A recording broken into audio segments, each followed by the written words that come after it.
झारखंड के लिए क्या लाता है। इन्वेस्ट तो लाएंगे कि नहीं पता नहीं, लेकिन इन्वेस्ट खूब किया वहाँ पर। कितना का मॉफलर, कितना का जैकेट, जो लाखों के लोग बात कर रहे थे। तो मैं तो आज से तुमने कहा यार चलो निवेश तो किया है वहाँ पर। राजधानी रांची से मुख्यमंत्री हेमंत सोरेन की विदेश यात्रा पर सियासी घमासान तेज हो गया है। सरकार जहां इस दौरे को झारखंड में निवेश लाने की कोशिश बता रही है, वहीं विपक्ष इसे लेकर सरकार पर तीखा हमला कर रहा है। नेता प्रतिपक्ष बाबूलाल मरांडी ने तंज कसते हुए कहा कि अब देखने वाली बात होगी कि मुख्यमंत्री विदेश से झारखंड के लिए क्या लेकर लौटते हैं। साथ ही सोशल मीडिया में उनके महंगे पहनावे की चर्चा का जिक्र करते हुए बड़ा कटाक्ष किया। झारखंड के लिए क्या लाता है। इन्वेस्ट तो लाएंगे कि नहीं पता नहीं, लेकिन इन्वेस्ट खूब किया वहाँ पर। हमने देखा कि सोशल मीडिया में काफ़ी चल रहा था कि कितना का मॉफलर, कितना का जैकेट, जो लाखों के लोग बात कर रहे थे। तो मैं तो आज से तुमने कहा यार चलो निवेश तो किया है वहाँ पर जा कर के। और पहले भी उन्होंने कभी विदेश की यात्रा कर चुके हैं मुख्यमंत्री जी, ऐसा नहीं कि पहली दफ़ा यात्रा कर रहे। अगर हम पिछले यात्रा का रिकॉर्ड अगर हम देखें तो मैं कह सकता हूँ उन्होंने कुछ लेके नहीं आया।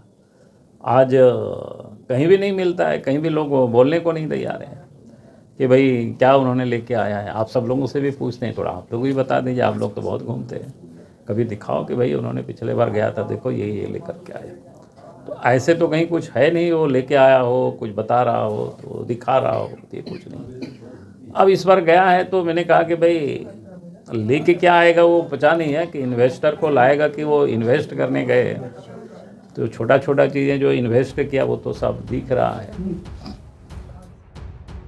उधर भाजपा के पूर्व प्रदेश अध्यक्ष दीपक प्रकाश ने कहा कि एक तरफ झारखंड में खनिज संपदा की लूट, उद्योगों का बंद होना और उद्योगपतियों का अपहरण हो रहा है, तो दूसरी तरफ मुख्यमंत्री पूंजी निवेश के नाम पर विदेश यात्रा कर रहे हैं।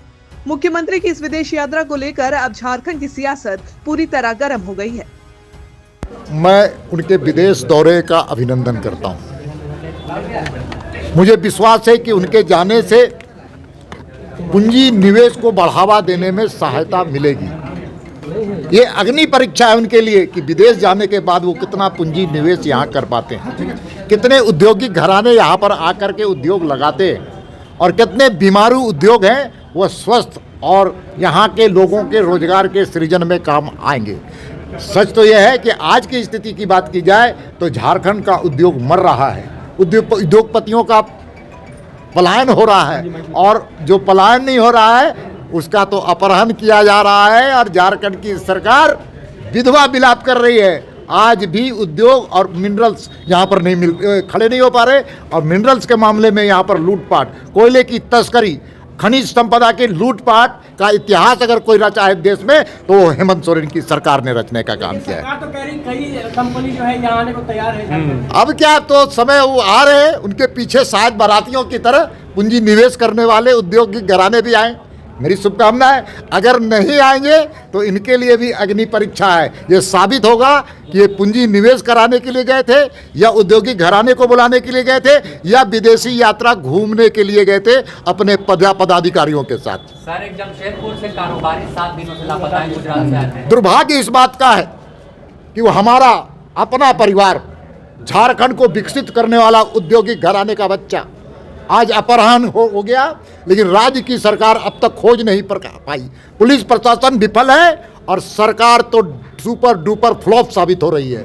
अब दुर्भाग्य इस बात का है कि झारखंड चैम्बर ऑफ कॉमर्स को उन बच्चों के लिए, उस अपहरण के लिए आवाज़ उठानी चाहिए था, प्रदर्शन करना चाहिए था, हंगामा करना चाहिए था, प्रशासन पर दबाव बनाना चाहिए था, सरकार पर दबाव बनाना चाहिए था। लेकिन चैम्बर ऑफ कॉमर्स के पदाधिकारी भी विदेश यात्रा करके मौज मस्ती कर रही है। दुर्भाग्य का विषय है।